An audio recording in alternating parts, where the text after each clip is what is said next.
할렐루야. 예, 반갑습니다. 오늘 금요 기도에 오신 여러분을 주님 이름으로 환영합니다. 우리 좌우에 계신 분들 바라보면서 한번 인사 한번 나누겠습니다. 잘 오셨습니다. 말씀에 은혜 받으십시다. 예. 오늘 말씀은 이 경건에 관한 말씀으로 우리가 말씀을 통해서 우리가 은혜를 나누고자 합니다. 교회는 경건의 능력이 있어야 합니다. 교회는 경건의 능력이 있어야지만이 교회가 또 교회다워질 수가 이렇게 있습니다. 교회는 가장 먼저 우리 한 사람 한 사람입니다. 하나님께 부름받은 하나님의 종들이 하나님의 성품을 닮아가고 또 하나님을 닮아가면서 하나님의 영이 그 사람 마음 가운데 있음으로 말미암아 영성이 만들어지게 되죠. 그 영성. 그래서 영성을 또 경건이다라고 이렇게 말씀을 할 수가 있습니다. 기독교 강요를 기록하였던 이 장로교의 창시자와 같은 그런 사람인데, 이 존 칼빈이라는 사람이 1536년도에 기독교 강요 초판을 먼저 발간을 했습니다. 기독교 강요 초판을 이렇게 발간을 했고, 그 다음에 1539년 3년이 지난 다음에 기독교 강요 2판을 발간하게 되었는데, 그때 나이가 29세였어요. 29세. 제가 29.5세가 될 때, 30세가 되기 전에 29세가 딱 들어섰는데 굉장히 마음 가운데 고민이 많았습니다.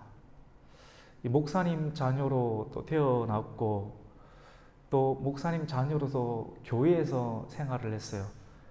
어릴 적에는 지하실에서 생활을 했습니다. 곰팡이가 뭔지를 잘 압니다. 지하실에 물을 잘못 틀어놓으면 갔다 오니까 온 지하가 이렇게 물에 의해서 다 살림 자체가 다 떠 있을 때 어머님은 많이 또 눈물을 흘리시고, 뭐 이 정도의 눈물은 또 아무것도 아니겠죠.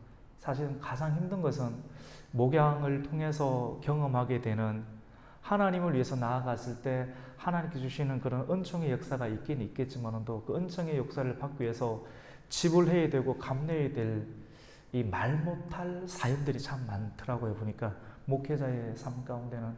그래서 이 길은 아무나 가는 것은 아니구나. 아무나 가는 것은 아니구나. 왜냐하면 어렵고 힘든 일이 있어도 얼굴 표정 가운데 아무 근심 걱정 없는 사람들처럼 아버지는 늘 행하고 있고, 누군가가 욕을 하기도 하고 멱살을 잡는 상황이 있어도 웬만한 사람 같으면 내가 그 자리에 있었으면 태권도를 할 것 같은데 그냥 허허허 웃고 속이 있는지 속이 없는지. 아버님 많이 아프시더라고요. 목회를 하시면서 한 두세 번은 천국 가실 것만 같은 그런 생각을 참 많이 했습니다. 그래서 제가 다짐을 했습니다. 절대 목사가 되어서는 안 되겠다. 잘못 걸리면 큰일 나겠다. 이 생각을 많이 했죠. 그래서 나름대로 열심히 공부를 했습니다. 왜냐면 공부를 해야지 살아남을 것 같아가지고. 아버님만 따라갔다가는, 우리 교회의 목표가 예수님만 따라가는 것인데, 아버님을 따라갔다가는 아버님하고 친하면 충만아 목사가 되어라. 얼마나 또 인자한지. 인자 앞에 이 꼼짝을 못하니까 그렇게 이렇게 성장을 하면서 대학도 가고 또 중견기업에 또 취직을 해서 열심히 살았습니다. 열심히 살아니까 다른 사람보다 좀 빠르죠. 빠르고. 그런데 마음에 기쁨이 없는 것입니다. 마음에 기쁨이 없고, 50대가 되었을 때, 60대가 되었을 때 과연 나는 어떠한 모습을 행하고 있을까라고 이 상태로 쭉 가서 중견기업의 본부장을 하든지 아니면 사업 아이템 하나를 이렇게 받아서 거래처를 뚫어서 거기서 나타나는 그런 제하로 리더십을 펼쳤을 때 내가 할 수 있는 것이 어떤 것인가. 근데 중요한 것은 그것을 이 세상 말로 이 시뮬레이션을 한번 돌려보니까 마음에 만족이 안 돼요. 충분한 동기 부여가 안 돼요. 이른 아침 일찍 일어나서 늦은 시간까지 내 생각과 마음을 집중해서 해야 할 일들이 이 정도의 부분이다라고 생각했을 때 집중 자체에 그냥 온전하게 되지 않는 거예요. 양이 안 찬다는 겁니다. 그래서 하나님, 제가 그렇게 신실하진 않지만 성경에 보니까 하나님의 사람들이 30세가 되었을 때 평생을 행해야 할 일들을 하나님께서 주셨는데, 예를 들어서 다윗도 30세가 되었을 때, 어렸을 때 10대 때 하나님으로부터 기름 부음을 받게 되고 10수년간 죽을 고생을 하면서 30세가 되었을 때 통일 왕국의 왕이 되고 그 이웃 가운데 하나님의 왕으로서 하나님의 섬기는 그런 사람들로 쓰임 받게 되었고, 에스겔도 제사장으로서 또는 선지자로서 30세 때 하나님께 은총을 받아서 고통당하는 많은 백성들에게 희망과 소망을 풀어넣는 메시지를 전하는 일들을 30대 행하게 되었고, 칼빈이라는 사람도 우리나라 사람은 아니지만 참 걸어다니는 종합병원이었습니다. 얼마나 고뇌가 많고, 오늘날 또 여러 가지 코로나의 상황들, 또 교회가 핍박을 당하는 다양한 끼어있는 사람들이 봤을 때 그 영적인 상황들이 있을 때 이런 상황보다 더 버금가는 그러한 이 가톨릭으로부터의 그런 압제와 압박을 받게 되었을 때 과연 이 로만 가톨릭부터 어떻게 이 문제를 풀어낼까 끊임없이 고민하고 하나님께 엎드리고 기도하면서 그에게 주셨던 하나님의 지성을 생명을 걸고 풀어내는 일들을 26세 때 하기 시작을 했어요. 그리고 23년이 지났을 때 29세가 되기 전에 기독교 강요라는 29.5세쯤에 그것을 풀어놓음으로 말미암아 한 인류사의 한 획을 또 긋는 일들을 감당하게 되었는데, 그래서 저도 30세가 되기 전에 돈이 적어도 때로는 힘들어도 또 두려움이 있어도 불안한 상황이 있다 할지라도 여전히 그 불안을 이길 수 있는 것, 그리고 두려움을 이길 수 있는 것, 그것이 내 마음 가운데 있어야지만이 인생을 살아갈 수가 있게 되니까 또 하나님께 또 간구하면서 그런 부르심 가운데 우리가 들어가게 되었습니다. 칼빈이라는 사람은 1539년도에 기독교 강요 2판을 이렇게 제시하면서 그 판 속에서 경건을 이야기를 했습니다. 경건은 어떤 것인가? 하나님의 은총을 아는 지식으로부터, 주님께서 우리에게 주시는 그 은총이 지식적으로 다가오는데 하나님의 은총을 아는 지식으로부터 생겨나는 하나님에 대한 사랑과 경외를 경건이다라고 이야기를 하였습니다. 오늘 사도 바울은 경건은 교회의 비밀이요 또 본질이다라고 말씀을 하고 있습니다. 교회에 우리가 오늘 새벽 말씀을 우리 함께 나누었지 않습니까? 교회를 가르치고 또 섬기는 가장 중요한 역할을 하는 사람을 감독이고 목사고 장로라고 이야기를 합니다. 그리고 감독과 더불어 집사가 있습니다.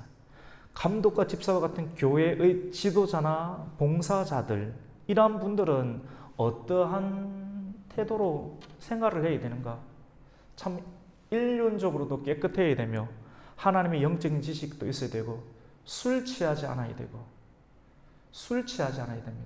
세상 가운데 빠지지 않아야 되고, 그리고 정숙해야 되고, 또 단정한 어떤 예모와 마음가짐을 가지고 하나님께서 주신 것들을 잘 풀어놓음으로 많은 사람들에게 본이 될 수 있는 그 사람이 교회에 있어야 된다. 이러한 과정을 두고 어떻게 보면 경건이다라고 말을 할 수가 있습니다. 교회가 살아계신 하나님의 교회가 살아계신 하나님의 이 교회에서 무엇을 해야 되는가? 오늘 말씀 가운데 보면 교회는 하나님의 집인데 이 집을 세우기 위해서는 이 교회가 진리의 기둥과 터로 견고하게 세워져야 된다고 말합니다. 집입니다, 집. 우리가 교회를 사도 바울은 인간의 몸에 비유를 했다는 것 우리가 알고 계시죠? 에베소서 말씀 가운데 또 하나의 비유는 집에 비유를 하게 됩니다. 집. 그 집이 든든히 세워가기 위해서는, 왜냐하면 집을 허물려고 하는 세력들이 있습니다. 정상적인 복음이 아닌 다른 복음을 가지고 와서 하나님의 사람들의 확신을 무너뜨리고 그리고 흔드는 세력들이 있죠. 이런 세력들로부터 교회가 깨어지지 않고 든든히 서가기, 평안히 든든히 서가기 위해서는 기둥과 터가 견고해야 됨을 말씀을 하고 있습니다. 우리 15절 말씀을 함께 읽겠습니다. 시작. 만일 내가 지체하면 너로 하여금 하나님의 집에서 어떻게 행하여야 할지를 알게 하려 함이니 이 집은 살아계신 하나님의 교회요 진리의 기둥과 터니라. 이 교회입니다. 교회는 진리의 기둥이 있어야 됩니다. 기둥이 있습니다. 진리로 만들어진 기둥으로 든든히 쌓여져 있어야 됩니다. 진리. 어떻게 보면 여러분과 같은 하나님의 신실함을 가진 이 불금인데도 불구하고 불금으로 세상의 향락 가운데 빠지지 아니하고 하나님의 말씀으로 내 머리에 넣고 구원의 투구를 쓰고 의의 호신경과 또 평안의 복음을 신을 신고 또 하나님 안에 나와서 말씀을 듣고 우리의 마음을 가지더니 정돈하며 기둥을 만드는 것입니다. 탄탄한 기둥. 이스라엘 나라가 12명의 제자들을 통해서 그리고 12명의 야곱의 아들들을 통해서 구약과 또 신약의 교회가 완성되고 또 세워졌던 것처럼 오늘날 하나님께서 말하는 열둘이라는 그 숫자 자체에 얽매이는 것보다 정말로 우리가 이 시대 가운데 하나님의 뜻에 맞는 견고한 형태로 우리가 기둥이 되어야 되는 것이죠. 칼럼이 되어야 됩니다. 그리고 터가 견고해야 됩니다. 터가 참 좋아야 됩니다. 어느 터 가운데 하나님의 교회를 세워야 되는가? 사도와 선지자들이 세웠던 그 터, 선지자들이 말씀 위에 터를 세우고 사도가 하나님 예수 그리스도의 복음 위에 터를 세워서 교회를 든든히 세워갔던 것처럼 오늘날 우리 교회도 든든히 세워져 가는 그런 교회와 또 가정이 되기 위해서는 사도와 선지자들이 세웠던 그 터 위에 우리의 하나님의 집을 세워야 됩니다. 여러분, 진리의 기둥 그리고 터, 이 터 위에 세우지 아니하면 다른 말로 칼빈이 이야기했던 것처럼 경건으로 하나님의 교회를 세우지 아니하면 경건이란 하나님의 은총에 대한 지식을 알고 있음으로 말미암아 나타나게 되는 사랑과 하나님에 대한 경외인데 하나님에 대한 지식이 모르는 상태에서 하나님의 집을 짓습니다. 교회에서 봉사를 합니다. 또 설교단에 올라서 설교를 합니다. 교회 다 사람들을 죽이게 됩니다. 구약시대에 우사라고 하는 사람이 있었습니다. 우사라는 사람, 다윗의 시대 가운데 그 우사라는 사람이 이 하나님의 언약궤를 소수레에 싣게 되었습니다. 소수레에 싣게 되고 왜 쉽게 옮기려고 하였느냐면 하나님의 법궤, 언약궤가 하나님의 전안에 있지 못하고 다른 데 빼앗기고 방치되다가 계속 돌아다니다가 아비나답의 집에 이르게 되었는데 아비나답의 집에 하나님의 말씀의 법궤가 있었을 때 그것으로 인해서 그 집이 부흥이 되고 사업이 잘 되고 하나님께 복을 받는 소문이 퍼짐으로 말미암아 아하, 이제 하나님께서 그 말씀에 대해서 하나님께서 형통하게 해주시는 시대가 열렸다라고 하는 많은 사람들의 소통과 공감의 역사가 일어나게 되었을 때 다윗은 이 아비나답의 집에 있는 법궤를 성으로 옮기려고 했습니다. 하나님에 대한 갈망이 있습니다. 하나님에 대한 좋은 마음이 있습니다.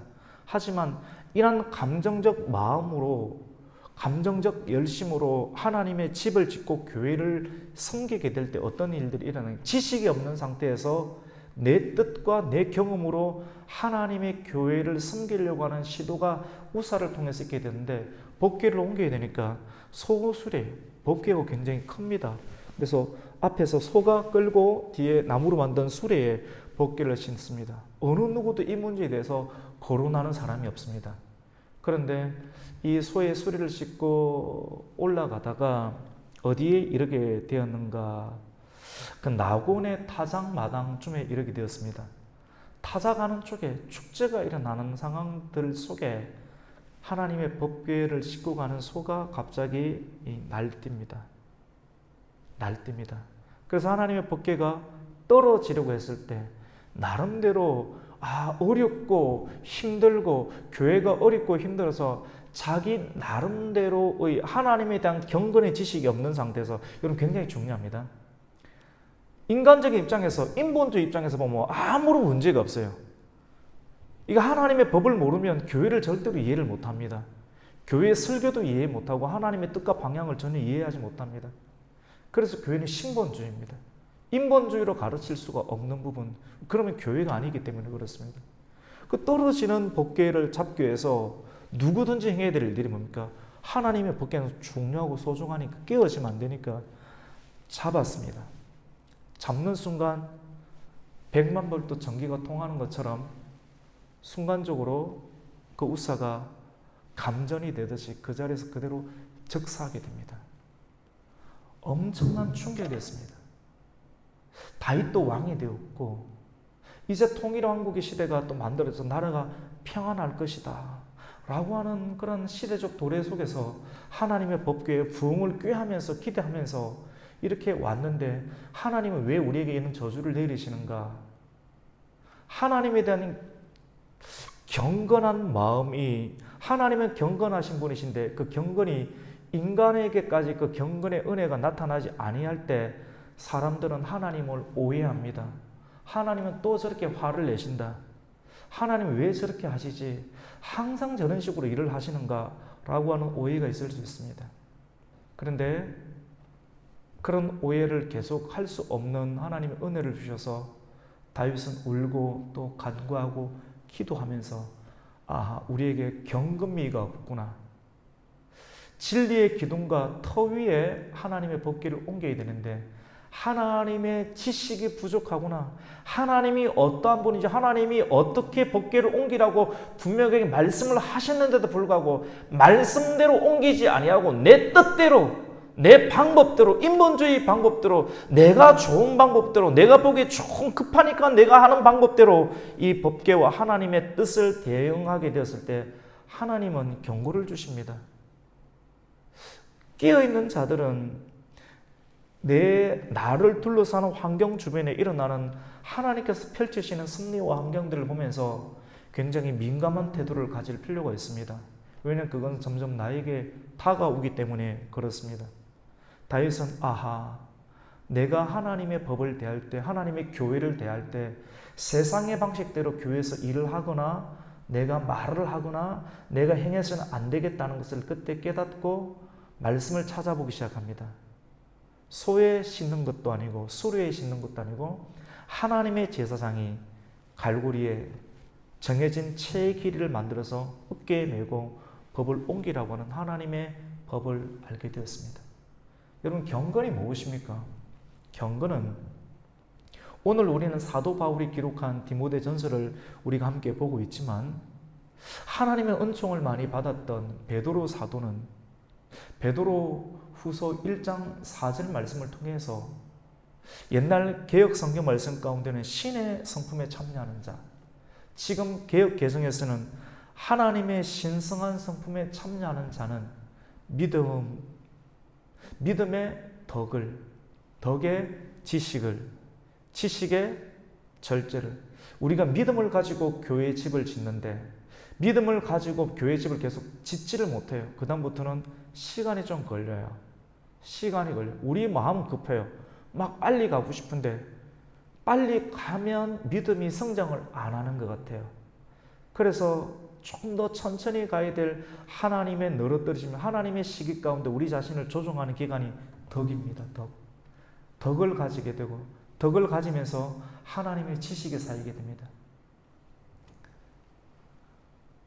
다윗은 하나님의 지식이 쌓이게 되었을 때 사람이 이 일들을 운반해야 되는구나. 제사장이 지식을 가지고 절제합니다. 지식의 절제를 절제를 하는데 인내를 합니다. 뭐 일을 하라는 건지 말라는 건지 굉장히 오랫동안 인내합니다. 인내가 뼛속 깊이까지 배었을 때, 여기가 참 중요한데, 인내가 뼛속 깊이 배었을 때 그제야 더불어 경건이 쌓입니다. 신의 성품에 참여하는 자는 믿음의 덕을, 덕의 지식을, 지식의 절제를, 절제의 인내를, 인내의 경건이란 말을 씁니다. 경건. 그만큼 푹 이렇게 큰 가마솥 안에 들어가 있는 생쌀이 물에 푹 절여서 불어지고, 그리고 불에 의해서, 물과 불에 의해서 완전히 익어서 누군가에게 입에 들어갔을 때 녹을 수 있는, 입에 붙일 수 있는 그런 단계가 될 때 하나님은 사용하시는 것 같아요. 경건. 모세가 가장 힘이 왕성했을 때 천문학을 알고 수학을 알고 지리를 알고 어느 활 속에 힘이 가장 최고의 사거리에 도달할 수 있는 어깨에 힘이 남아있을 때, 신경에 예민함이 있을 때, 그때 우리가 보기에는 이스라엘을 구원할 구원자로 쓰면 참 좋겠다 싶지만 하나님은 그런 사람 안 쓰십니다.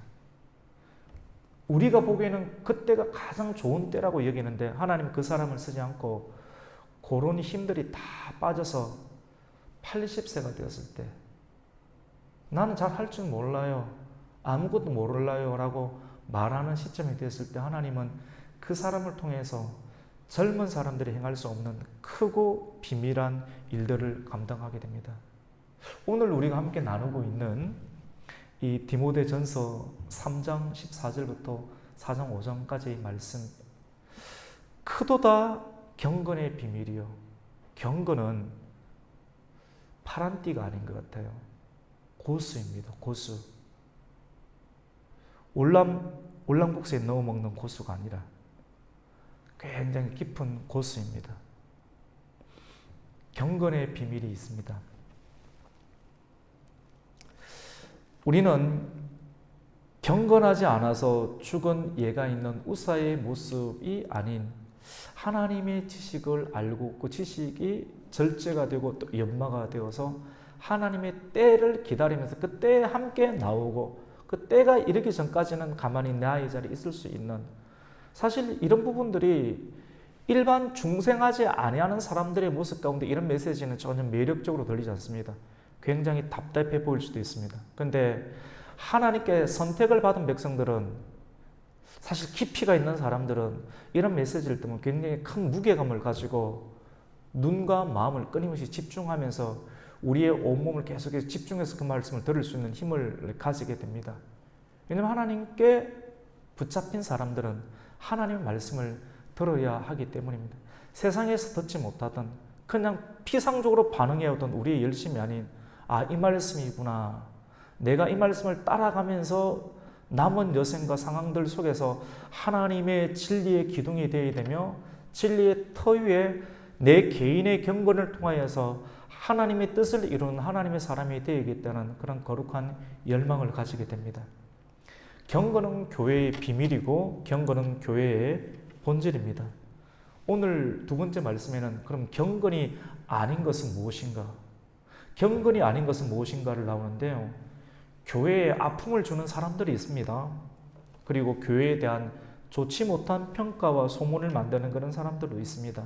이런 사람들은 아무리 좋은 말과 좋은 대접을 하여도 교회와 또 교회를 창설하신 그리스도에 대한 안티 감정을 가지고 있습니다. 애초부터 태어날 때부터 전혀 씨앗이 다른지, 사실은 교리적 측면에서 보았을 때는, 긴 암묵적 측면에서 봤을 때는 실제 그런 면이 있습니다. 근데 가능한 설교 속에서는 그렇게 고사를 안 합니다. 왜냐하면 초신자들이 들었을 때 오해를 할 수가 있기 때문에 그렇습니다. 근데 중요한 것은 그러한 사람들도 경건을 말한다라고 하는 것입니다.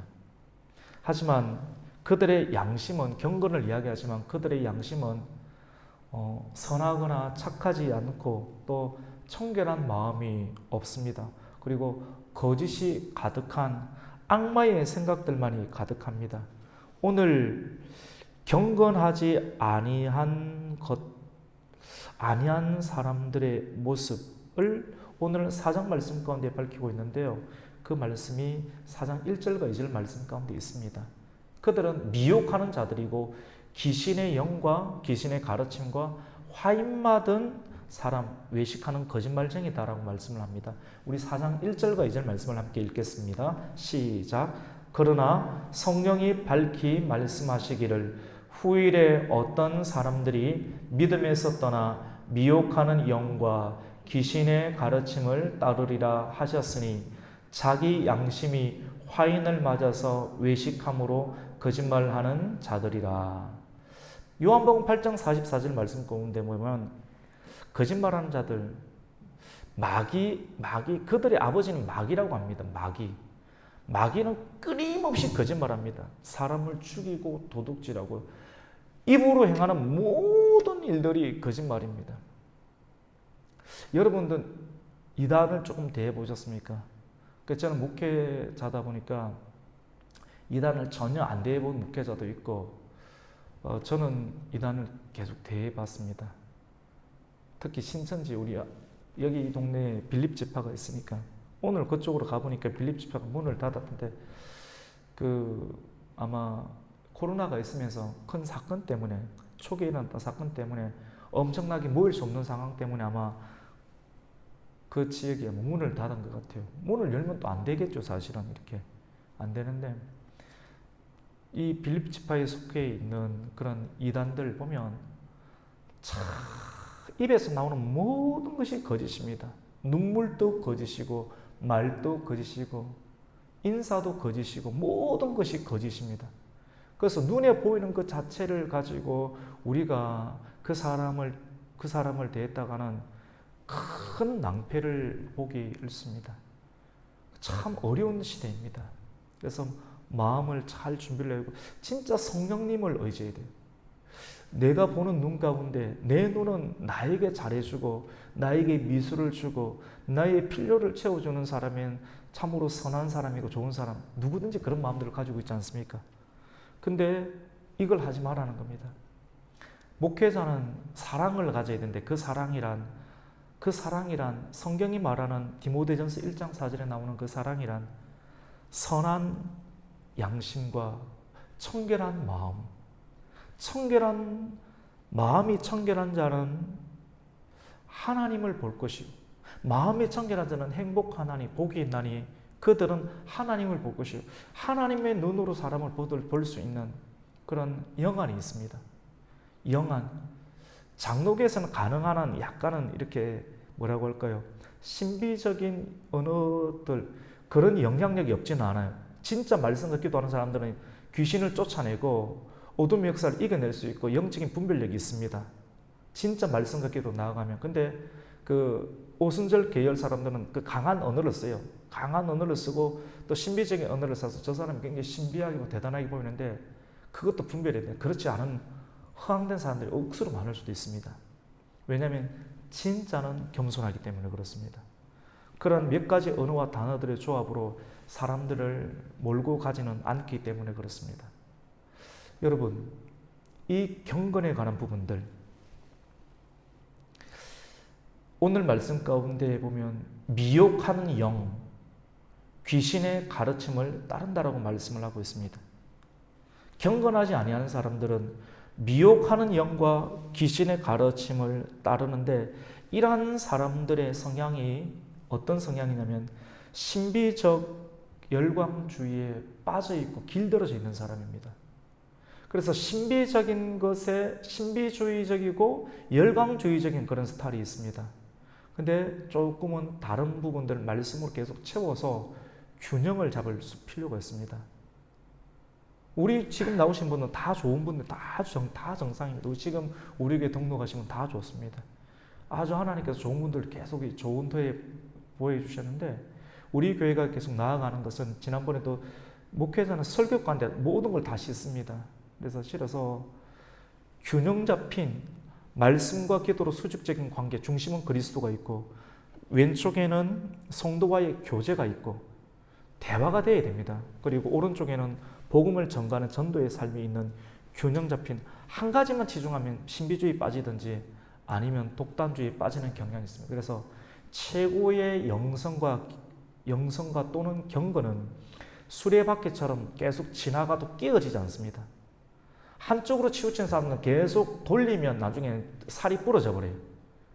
경건과 영성들 중에서 기도가 약한 사람, 기도의 살이 부러지든지, 말씀이 약하고 약간 영적인 패턴들은 말씀이 약하니까 말씀이 부러져 버리든지, 길게 돌려보면.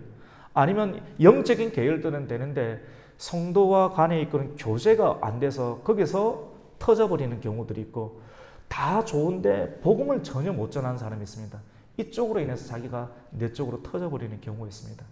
그래서 참된 영성은 길게 가는 것인데, 잘 또 길게 가도 사람이 원만합니다. 원만하기 때문에, 영성이 있으면 또 원만하기 때문에 오래 가더라도 잘 굴러가고, 그 살이 예수 그리스도를 중심으로 뻗었던 말씀과 기도의 살과 성도의 교제와 그리고 복음을 전하는 그런 증거의 삶이 균일하기 때문에, 나머지 부분들이 다 채워져 있기 때문에 웬만한 압력과 구람 속에서도 깨어지지 아니하고 오랫동안 버티고, 주님 다시 오시는 그 재림의 그날까지 우리 생에 다한다 할지라도 죽어도 무덤에 깨우고 하나님께 올라가는 하나님 은혜를 잊게 될 것이고, 그리고 살아있어도 하나님께서 천군 천사의 나팔을 부를 때 그 나팔 소리에 우리의 몸과 육신이 변화된 몸을 입고 올라가는 하나님의 어린 양의 혼인잔치 올라갈 수 있는 은혜를 잊게 되는 그런 축복을 누릴 수 있겠죠.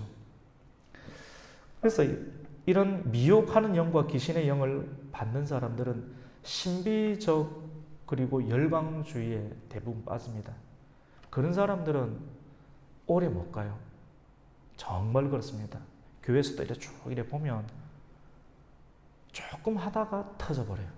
오래 가지 못합니다. 그리고 이런 핑계 저런 핑계로 또 떠나가는 경향이 있습니다.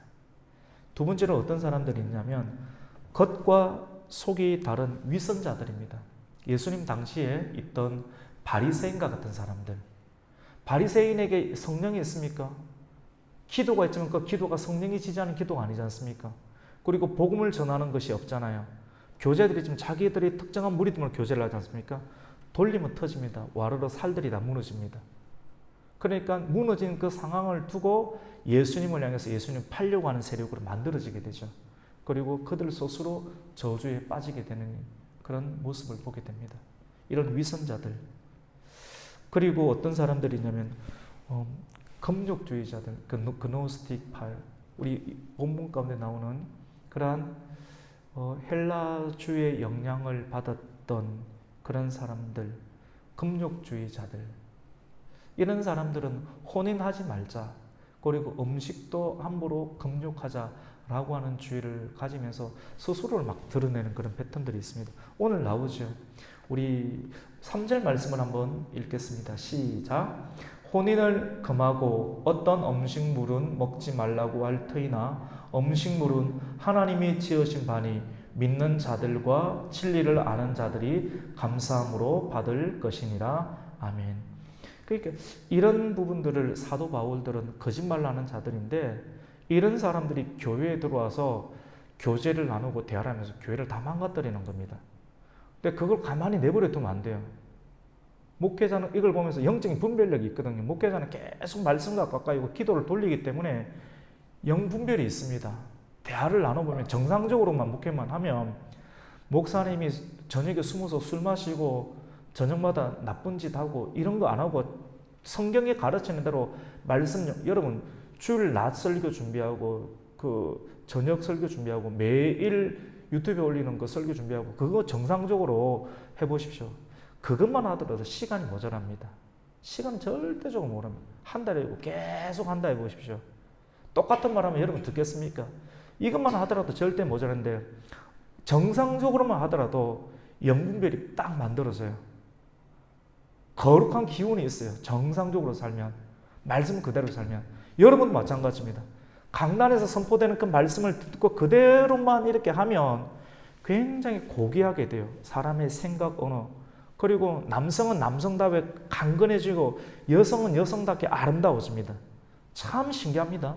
말씀만 들어보십시오. 말씀만 듣고 말씀대로만 가보면 여성은 여성다워지고 남성은 남성다워지고 굉장히 강건하고 아름다워집니다.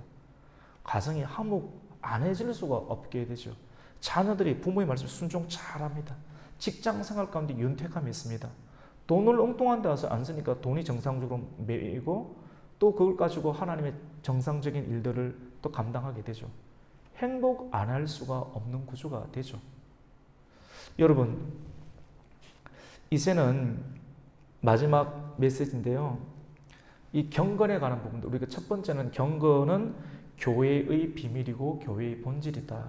그런데 교회를 깨뜨리려고 하는 이단들이 에베소 교회도 계속 있었고 그것을 경계하기 위해서 디모데에게 이런저런 말씀을 하고 교회는 사랑이 넘치고 선한 양심과 믿음을 가지고 기도하는 자들이 되어야 되고 남자가 기도하고 여성들이 기도하고 단정해야 되고 그리고 감독과 지도자를 세울 때도 뽑을 때도 자기한테 잘해주는 사람 뽑지 말고 이런 사람 가정에 충실하고 하나님을 두고 신실한 사람들을 뽑아야 된다고 3장 가운데 나열하고 있고 오늘 3장 14절부터 4장 5절까지 경건이 돼서 이 경건하지 아니하는 자들이 와서 교회를 흔드는데 그것이 신비주의적 열광주의, 귀신에 빠진 자들 그리고 오늘 말씀 가운데 있는 그런 위선자들 그리고 금욕주의자들을 경계하라라고 목회에 관한 그런 방법들을 제안해 주고 있는 내용들을 보게 됩니다.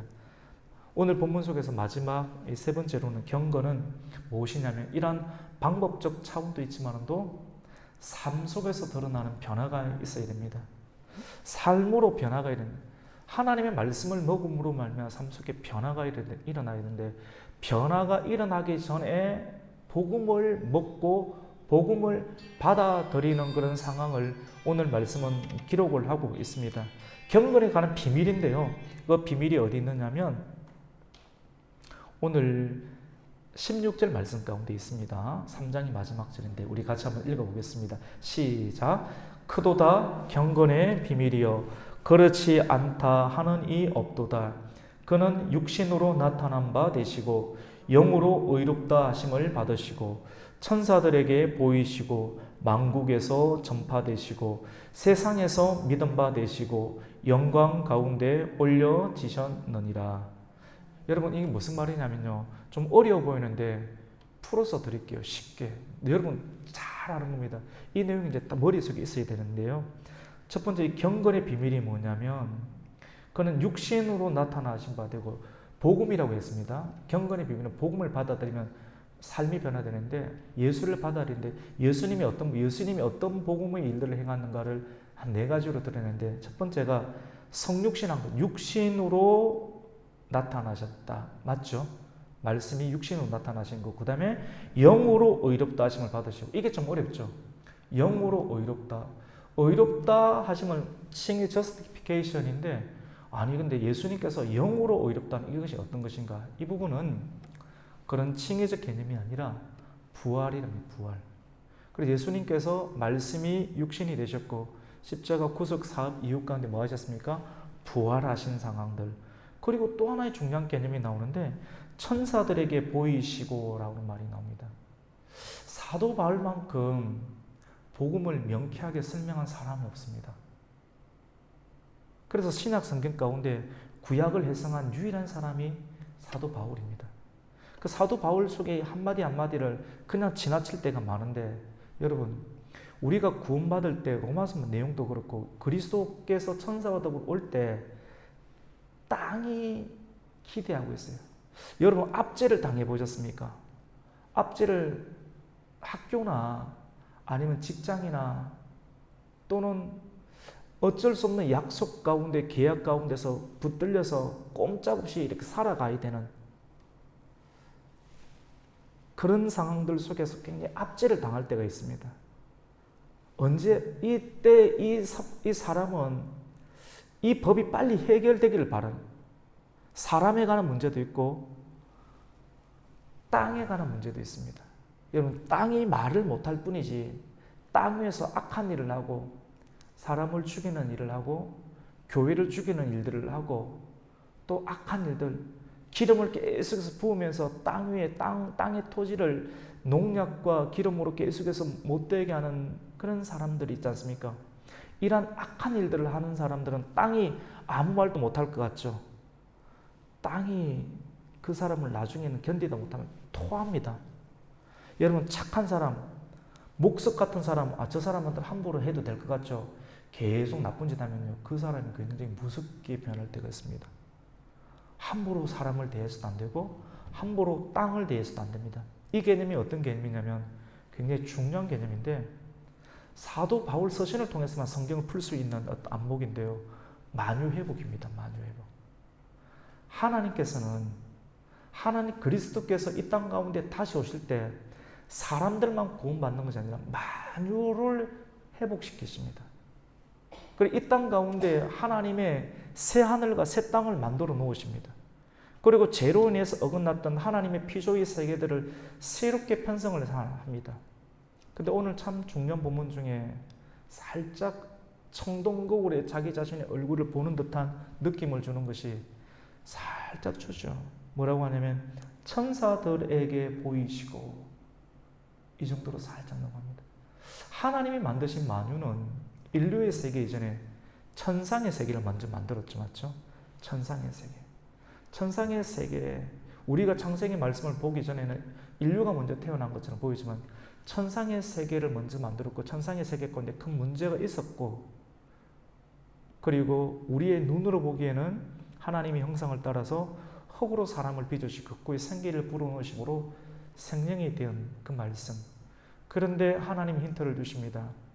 하나님께서 말씀을 주시고, 그 말씀은 동산 중앙에 있는 선과학을 알게 하는 나무의 실과를 먹지 말라는 말씀을 주시는데, 이 말씀을 지키는 것이 교회인데, 이 교회를 지켜야 되는데, 교회가 있어요. 있는데 이 교회와 하나님의 집이 있는데, 이 진리의 기둥과 말씀의 터 위에 경고하게 지켜야 되는데, 이걸 흔들려고 하는 세력이 창세기에 나오는데, 그게 뭡니까? 옛뱀입니다. 요한계시록 12장에 나오는 옛뱀. 오늘날에는 요한계시록 13장에 나오는 땅에서 나오는 짐승과 그리고 바다에서 나오는 짐승, 이 짐승, 정치적인 짐승과 그리고 종교적인 짐승, 거짓 정언자들과 선지자들과 정치가 하나가 합쳐져서 끊임없이 하나님의 교회와 하나님 나라를 무너뜨리려고 하는 시도들이 그때나 지금이나 일반적인 형태로, 근데 이걸 볼 수 있는 눈이 있어야 되는데, 아무리 똑똑해도 이 눈을 못 보는 사람들이 있습니다. 이거를 보면서 아무리 가르쳐줘도 이런데 관심도 없고 이것에 대한 위기의식도 느끼지 못하는 사람들이 있죠. 그런데 하나님께서 만드신 밭이 달라서 그렇습니다. 그 밭은 길가밭일 수 있습니다. 그 밭은 열매 맺지 못하는 밭일 수 있습니다. 그런데 적지만은도 소수지만은도 하나님의 말씀을 들을 때 그 밭에서 30배, 60배, 100배의 결실을 맺어서 하나님의 방법으로 작은 자가 천을 이루는, 강국을 이루는 하나님의 나라를 이룹니다. 마치 다니엘 2장에 나오는 금신상에 관하여서 뜨이지 않는, 사람의 손을 거치지 않는 그런 돌이 날아와서 세상의 나라를 무너뜨리시고 하나님의 큰 세계, 그것이 보편적으로 볼 때는 교회처럼 보이기도 하지만도 멀리 종말론적 상황, 그리스도의 재림 가까이 있는 상황 속에서는 또 다른 의미로 해석이 될 수도 있겠죠. 그렇습니다. 오늘 크도다 16장에 보면 경건의 비밀이요. 그래서 지금 이 안에 복음이 나오는데, 성육신하신 그리스도, 그리고 영으로 의롭다 하심을 받으신 그 부활하심의 역사, 그리고 세 번째로는 천사들에게 보이시는, 주님께서는 결국은 만유를 회복하시는, 하나님의 피조의 세계를 회복하시는 하나님의 역사, 그리고 만국에서 전파되시는 천국 복음이 만국까지 전파되게 하시고 세상에서 믿음 받으시고 영광 가운데 올려지는, 그리고 성천하는 내용들, 그리스도의 구속과 부활과 부활 후에 성천하심의 역사, 맞죠? 계속 반복하지 않습니까? 그리스도의 십자가 지심과 그리고 십자가를 지신 이후에 죽으시고 부활하시고 40일 동안 이 땅 가운데 계시면서 40일 이후에 500여 형제가 보는 가운데 감람산에서 구름을 타고 올라가시면서 주시는 말씀이, 내가 올라갔던 대로 그리고 너희 눈으로 봤던 대로 다시 내려오리라 라고 말씀을 합니다. 문자 그대로 믿는 그냥 펀더멘탈리스트, 근본주의자들, 약간 침례교도들이 이런 경향들이 있거든요. 이렇게, 그래서 문자 그대로만 믿어요. 이렇게 믿으니까 이런 패턴들의 성경 해석자들은 다른 부분들이 탁월한 부분들이 있습니다. 탁월한 부분들이 있는데 탁월한 부분들 속에서도 그래도 문자 그대로 믿기 때문에 성경을 해석하는 대부분의 경우 종말론에 있어서 차이가 나타나는 경향이 좀 있습니다. 간간히 계속해서 드릴 겁니다. 그래서 우리 그 계속해서 듣고 또 말씀을 통해서 우리가 많은 부분들이 종말론에서 차이가 나는데 이런 것이 어떤 것인가 계속 들어놓으세요. 계속 듣고 또 듣고 하면서 나중에는 맥이 잡히게 될 것입니다. 그래서 이러한 복음을 듣게 되면 그리스도의 죽으심과 부활과 또 회복과 또 성천하심의 역사, 딱딱한 교리처럼 보이지만도 이것이 가지고 있는 그런 의미들을 찬송을 부르고 계속 성령의 은혜를 구하고 말씀을 듣노라 하면 그 말씀이 나중에 녹아버립니다. 삶 속에 계속 붙잡고 그러면서 나중에 뭐 어떻게 되냐면 삶으로 변화되는 경건의 능력이 나타나게 되죠. 경건의 능력이 나타났을 때의 그 사람 안에서의 나 개인 주변에 따라오고 계시죠. 나 개인 주변에 일어나는 삶의 환경에 대한 인식의 변화를 오늘 말씀 마지막 절에 기록을 하고 있습니다. 잘 따라오고 계시죠? 그것이 어떤 것이냐면 오늘 4장 4절 말씀입니다. 우리 같이 한번 읽겠습니다. 시작. 하나님께서 지으신 모든 것이 선함에 감사함으로 받으면 버릴 것이 없나니. 여러분 이쯤 되면 이렇게 복음의 영으로 충만해지고 그리고 그 복음의 영이 단순한 그냥 지식적 상황 전달적 체계가 아닌 인성도 만들어집니다. 좀 깊이 있게. 잘 참아요. 사람이. 잘 참고 좀 기다립니다. 이전에는 못 기다립니다. 자기 성격이 있으니까. 자기 성격이 있는 사람은 근데 우선 성격을 좀 다뤄야 됩니다. 예수님 잘 믿으시려면 잘 계속 다뤄야 됩니다. 하나님 저도 얼마나 다룬지 모릅니다. 저도 지금처럼 이런 스타일이 아닙니다. 많이 다루셨습니다. 아주 얼마나 아팠겠습니까?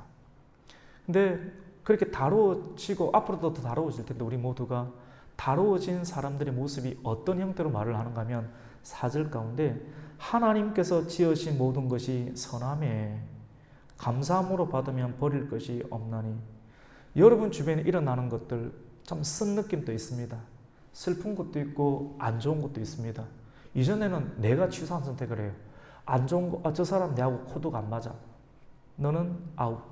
너는 내 편. 일이 안 돼요. 그런데 계속 연단을 받으면서 나중에는 좋은 것도 안 좋은 것도 그 사람 주변에 늘 잘해주니까 같이 있습니다. 이 사람도 저 사람도 같이 있습니다. 그러니까 내가 좋고 안 좋고의 개념이 아니라 이런 것이 없고 주님께서 내 머리에 있고 나를 완전히 주장하시니까 뼛속까지 경건해졌지 않습니까? 경건해지니까 요 로마서 8장 말씀 가운데 보면 하나님의 사랑을 입은 자 그리고 곧 그의 뜻대로 부르심을 받은 자는 모든 것이 합력해서 뭘 이룹니까? 선을 이룬다. 이 말이 무슨 말이냐면 굉장히 좋은 말처럼 느끼는데 안 좋아요. 지금 내 주변에 일어나는 일이 선이 아니에요.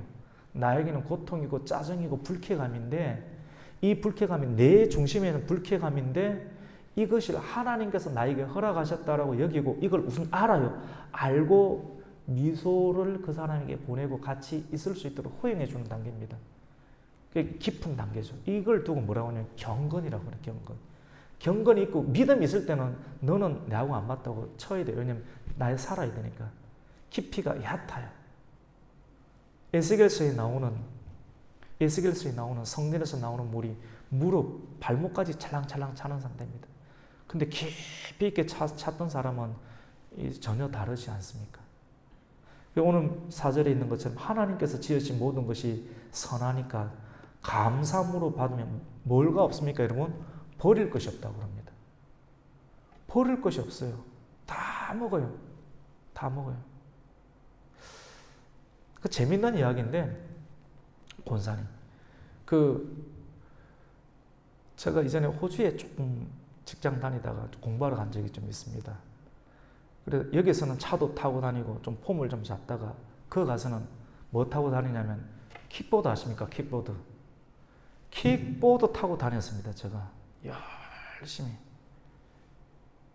거긴 또 집사 잘 아시죠? 머리도 막 이만큼 길어서 머리 묶고 다니고 막 그랬습니다. 이렇게 킥보드, 차 타는 사람이 킥보드 타고 다니고 뛰어다니고 걸어다니고 불철주야로 뛰고 낮에는 뛰고 저녁에는 또 잠깐 공부하는 척하고 이렇게 했는데,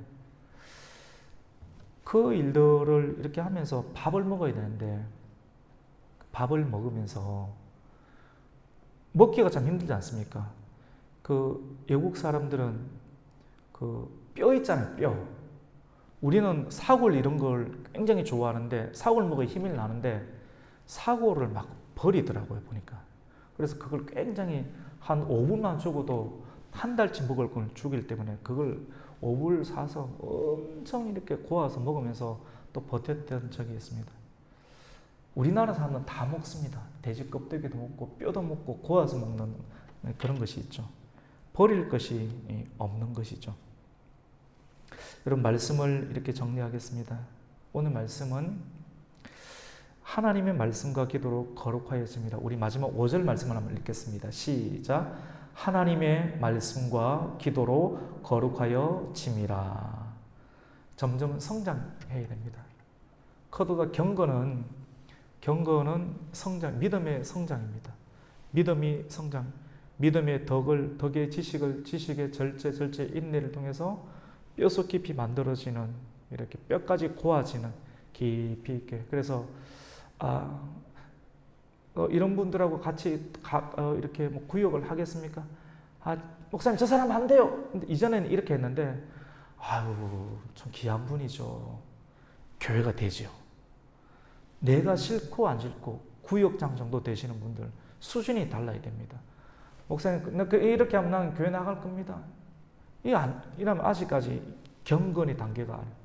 교회를 섬기고 또 이렇게 또 봉사활동 누가 합니까? 많이 아는 사람, 알기만 아는데 섬기지 못한 사람은 비난만 합니다. 이거에서 적어주세요. 교회가 안 돌아갑니다.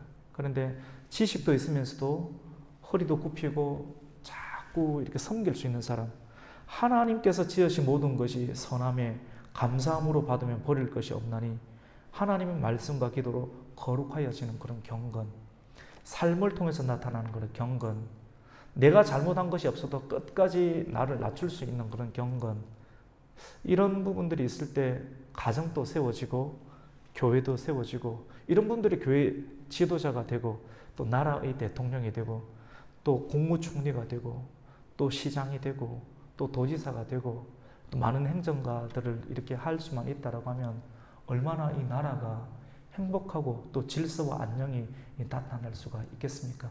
오늘 우리는 경건에 대해서 이렇게 보았습니다. 경건한 사람은 참 좋습니다. 오늘 경건이 되어야지만이 이단도 물리칠 수 있고 이단도 함부로 못 들어오죠. 그리고 교회를, 가정을, 나라를 튼튼하게 세울 수 있다는 그 삶까지 드러나야 되는데, 이 말씀을 통해서 저와 여러분들이 말씀과 또 기도를 통해서 날마다 든든히 세워져 갈 수 있는 그런 은혜가 있기를 예수님의 이름으로 축원합니다. 아멘.